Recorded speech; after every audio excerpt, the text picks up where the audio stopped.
Hello students, आज हम देखेंगे कॉस्ट के अंतर्गत कुछ कंटेंट्स देखेंगे। ठीक है, ये एग्ज़ाम में भी इसे क्वेश्चन पूछे जा सकते हैं और कंपटीशन में भी इसे क्वेश्चन पूछे जाते हैं और एकेडमिक में भी सेमेस्टर 1 के अंतर्गत ये पढ़ने हैं।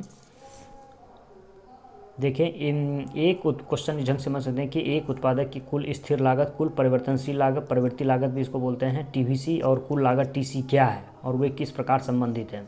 तो पहले तो कुल उत्पादन लागत, टोटल कॉस्ट को हम क्या बोल सकते हैं, इसको दो भाग में, यानी ये बराबर होता है total fixed cost plus total variable cost के। ठीक है, टीएफसी प्लस टीवीसी। तो यहाँ पर हम देखें कि टीएफसी का जो ग्राफ होता है वो क्या होता है, एक्स एक्सिस के पैरेलल होता है। टीएफसी का ग्राफ यदि पूछे तो ऑब्जेक्टिव क्वेश्चन यहाँ से, और टीवीसी क्या होता है, ओरिजिन से निकलता हुआ होता है टीवीसी। ठीक है, वेरिएबल कॉस्ट। जबकि हमारा टीसी यानी टोटल कॉस्ट जो होगा, यानी टीवीसी प्लस टीएफसी मिला के, वो हमारा क्या होगा, ओरिजिन से ऊपर वाई एक्सिस से निकलेगा। ये सभी इंपॉर्टेंट हैं। तो कुल लागत को वक्र को टीएफसी तथा कुल परिवर्तनीय लागत को टीएफसी वक्र के रूप में है। यहाँ टीएफसी रेखा एक्सिस के समानांतर एक परिरेखा के रूप में है, जिसका हम लोगों ने अभी एनालिसिस किया। वही सारे पॉइंट्स हैं इसमें। टीएफसी रेखा एक्सिस के समानांतर एक परिरेखा के रूप में है। इसका तात्पर्य है कि उत्पादन शून्य होने पर भी उत्पादक को टीएफसी के बराबर व्यय वहन करने पर, यानी पैरेलल क्यों है, पैरेलल इसलिए है क्योंकि यदि उत्पादन नहीं भी होता है तो उतना कॉस्ट उत्पादक को वहन करना पड़ेगा। इसके दूसरी ओर टीवीसी वक्र मूल बिंदु से ऊपर की ओर बढ़ता हुआ होता है, जिसका तात्पर्य उत्पादन की मात्रा में वृद्धि के साथ साथ कुल परिवर्तनीय लागतों में वृद्धि हो रही है। यानी टीवीसी का आरंभिक बिंदु ओ है, ठीक है, यहाँ से निकल रहा है ओ से, जिसका तात्पर्य कि शून्य उत्पादन होने की दशा में कुल परिवर्तनीय लागत शून्य होती है। सही बात है, यानी उत्पादन नहीं होगा तो टीवीसी हमारा परिवर्तनशील लागत क्या होगा, शून्य होगा। इस प्रकार कुल परिवर्तनशील लागत उत्पादन की मात्रा का एक फलन है। टीवीसी बराबर फंक्शन ऑफ क्यू, यानी आउटपुट, क्यू मतलब आउटपुट। दूसरे शब्दों में उत्पादन की मात्रा की वृद्धि टीवीसी को बढ़ाएगी और उत्पादन की मात्रा की कभी टीवीसी को घटाएगी। सही बात है, यानी जब बढ़ेगा उत्पादन तो ये भी हमारा बढ़ेगा, जब हमारा ये घटेगा तो ये भी घटेगा। टीएफसी और टीवीसी वक्रों के योग को प्रदर्शित करता हुआ कुल लागत वक्र चित्र में टीसी द्वारा दिखाया गया है। यानी ये टीसी क्या है, ये टीएफसी प्लस टीवीसी का योग है, कुल उत्पादन को बताता है। टीसी वक्र का प्रारंभ बिंदु वाई अक्ष का वह बिंदु है जहां टीएफसी वक्र प्रारंभ होता है। इसका तात्पर्य उत्पादन शून्य होता है। उत्पादन शून्य की दिशा में कुल लागत कुल स्थिर लागत के बराबर होगी, क्योंकि शून्य उत्पादन स्तर पर टीवीसी पूर्णतः समाप्त हो जाती है। ठीक है, तो ये हमारा क्या हो गया, ये हमारा ये जो टॉपिक है, ये कुल उत्पादन लागत, कुल स्थिर लागत। ठीक है, और एक हमारा इसी में है, देखें, चित्र एवं तालिका की सहायता से औसत एवं सीमांत लागतों को स्पष्ट करें। ठीक है, तो औसत लागत और सीमांत लागतों के बीच संबंध क्या है। तो पहला तो औसत लागत क्या होता है, कुल लागत बराबर कुल उत्पादन, यानी एसी एवरेज कॉस्ट को एसी बोलते हैं, बराबर टीसी बाई क्यू। और सीमांत लागत कुल लागत में परिवर्तन डिवाइड कुल उत्पादन में परिवर्तन, यानी मार्जिनल कॉस्ट एमसी बराबर delta TC divide delta Q. Delta क्या है, चेंज यानी परिवर्तन को बताता है। अब इसका तालिका देखें, तालिका में कोई भी वस्तु एक है, उसी वस्तु का कुल स्थिर लागत है, कुल परिवर्तनशील लागत है और कुल लागत है। उसके बाद औसत स्थिर लागत है एएफसी, औसत परिवर्तनशील लागत है एबीसी 6 में, और 7 में है औसत लागत एसी, और उसके बाद है सीमांत लागत एमसी मार्जिनल कॉस्ट। ठीक है, तो हम फार्मूला से पहले भी जान चुके हैं कि इसके ढेर सारे फार्मूले हैं। ठीक है, तो उसी से पहले हमारा जैसे 0 1 2 3 4 इस तरह 10 इकाइयाँ हो गया, उस पर हमारा कुल स्थिर लागत सब में कांस्टेंट होगा, क्योंकि ये पैरेलल टू एक्स एक्सिस से होता है, जिसको हम पहले भी वीडियो में देखा है। तो ये हमारा सब में 200 रहेगा ही। फिर उसके बाद कुल परिवर्तनशील लागत 0 हो सकता है, उसके बाद 180 हो सकता है, 340 होता है, 480, 600, 740 इस ढंग से हो सकता है, 900, 1080, 1300, 1560 और 1860। तो कुल परिवर्तनशील लागत हमारा 200, यानी 200 हो जाएगा। कैसे, क्योंकि 200 प्लस 0 इसमें टीसी में क्या हो जाएगा, 200 हो जाएगा। फिर 200 प्लस 180 380, 200 प्लस 340 540, 200 प्लस 480 680।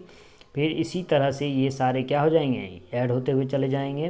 टीसी में हमारा यानी टीएफसी प्लस टीवीसी होता है टीसी। ठीक है, तो ये हो गया हमारा। अब इसमें आ जाते हैं एएफसी। एएफसी क्या हो जाएगा, एएफसी हमारा होता है, एएफसी बराबर फार्मूला यहाँ पर हो जाएगा, ये जो एएफसी है हमारा, एएफसी है, ये क्या हो जाएगा, एएफसी बराबर फार्मूला होता है टीएफसी बाय क्यू। तो देखिए हम TFC क्या है, TFC हमारा यहाँ पर देखिए 200 है, ठीक है, और उत्पादन कितना है, उत्पादन इस पर 0 है, तो 200/0 क्या हो जाएगा, 0 हो जाएगा यहाँ पर, ठीक है, 200/0 क्या हो जाएगा, ये 0 हो जाएगा, ठीक है, ये हो जाएगा हमारा। अब इसके बाद यहाँ से देखें तो 200/TFC 200/1 200 हो जाएगा यहाँ, ठीक है, यानी 1 यूनिट पर कितना होगा, 200/1 200 हो जाएगा हमारा, ये देखिए 200 है, ठीक है। फिर इसी तरह जैसे TFC हमारा कितना है, TFC हमारा 200 है, सब में 200 है, इसको हम भाग देंगे फिर 2 से, 200/2 तो हमारा 100 हो जाएगा, ये हमारा 100 हो गया। इसी तरह क्या करेंगे, 200/3 इससे डिवाइड करेंगे, यानी TFC/Q में, Q मतलब ये हो गया 1 हो गया, इसे डिवाइड करेंगे तो ये हमारा TC निकल जाएगा, ठीक है, ये सॉरी AFC हमारा निकल जाएगा। अब ABC निकालना, ABC बराबर भी फार्मूला क्या होता है, ABC बराबर होता है TVC/Q, ठीक है, ये हमारा ABC बराबर TVC/Q, तो TVC हमारा 0 है और ये उत्पादन से भाग देना है तो भी 0 ई डैश हो जाएगा, ठीक है। फिर उसके बाद हमारा ये क्या है, फिर ये हमारा TVC 180 है, 1 है तो ये हो जाएगा 180 हो जाएगा। फिर उसके बाद TVC हमारा 340 है तो 2 से डिवाइड करेंगे तो क्या हो जाएगा, 170 हो जाएगा, ठीक है। इसी तरह हम क्या करेंगे, ये सारे निकाल देंगे, 160 150 148 150, यानी ये हो जाएगा हमारा 186.00 हो जाएगा, यहाँ पॉइंट है ये, ठीक है। अब आइए AC बराबर क्या हो जाएगा, AFC प्लस है। अब हम क्या करेंगे, AC बराबर निकालने के लिए, AC बराबर फार्मूला होता है AFC प्लस ABC, ये हो गया हमारा। अब इसको क्या करेंगे, इसमें ऐड कर देंगे, तो यानी हमारा ये हो गया, यानी AFC प्लस ABC, यानी 200 प्लस 180 380 हो गया। फिर 100 प्लस 170 270 हो गया। फिर 66.160 तो ये हो गया 226.66। इसी तरह से हमारा ये सारा 188 183 182 187 195 206.00। फिर इसी तरह सीमांत लागत हम निकालेंगे। सीमांत लागत कैसे निकालेंगे, तो delta TCN minus delta TCN-1, यानी MC बराबर फार्मूला होता है MCN बराबर delta TCN minus delta TCN-1, ठीक है।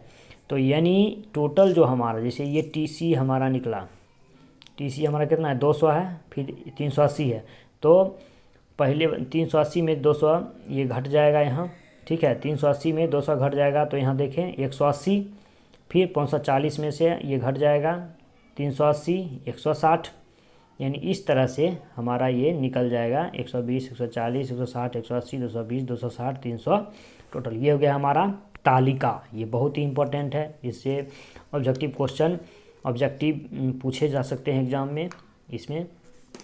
और आगे हम इसमें देखें TC बराबर क्या है, TFC प्लस TVC, AC बराबर AFC प्लस ABC, तो AC TC/Q, यानी सब TC बराबर जो TFC प्लस TVC हुआ, इसी में क्या करते हैं Q से डिवाइड कर देते तो हमारा एवरेज निकल जाता है। यानी TC में जब Q करेंगे तो AC, फिर TFC में करेंगे Q तो AFC, फिर TVC में करेंगे तो Q से डिवाइड तो ABC हो जाएगा। और MC बराबर TCN माइनस TCN-1, यहाँ सब्जेक्टिव क्वेश्चन पूछे जा सकते हैं। तो AC यहाँ क्या है, AC MC का रिलेशन देखें यहाँ क्या है, तो पहला AC MC greater than AC, तो AC बढ़ता हुआ होगा, AC बराबर MC, AC स्थिर होगा। जब AC ग्रेटर देन MC तो AC गिरता हुआ होगा। ग्राफ में देखिए पहले तो AC हमारा U शेप्ड होगा AC, उसके बाद MC जो है इसको नीचे से, यानी AC के लोएस्ट पॉइंट पर A पर हमारा MC इधर से नीचे से आता हुआ जाएगा, ठीक है।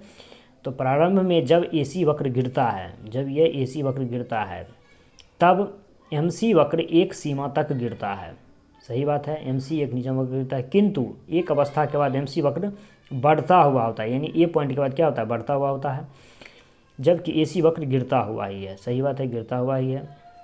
इस प्रकार MC सदैव घटती औसत लागत की दिशा में औसत लागत से कम होता है, सही बात है। जब AC न्यूनतम होता है, यानी यहाँ पर क्या है, ए पॉइंट से पहले एम सी हमारा नीचे, एम सी यानी ए सी बड़ा है तो ए सी गिरता हुआ है, ये तीसरा पॉइंट देखिए, ए सी गिरता हुआ है तो ए सी ग्रेटर देन एम सी। अब ए सी बढ़ता हुआ है, ए सी बढ़ता हुआ है तो एम सी हो जाएगा, बड़ा हो जाएगा, ठीक है। फिर ए पॉइंट पर ए सी बराबर एम सी होगा, लोएस्ट पॉइंट पर, वहाँ पर दोनों बराबर होंगे। जब ए सी न्यूनतम होता है, ए सी जब न्यूनतम होता है तब एम सी वक्र ए सी को नीचे बिंदु पर काटता है, अर्थात न्यूनतम ए सी बराबर एम सी।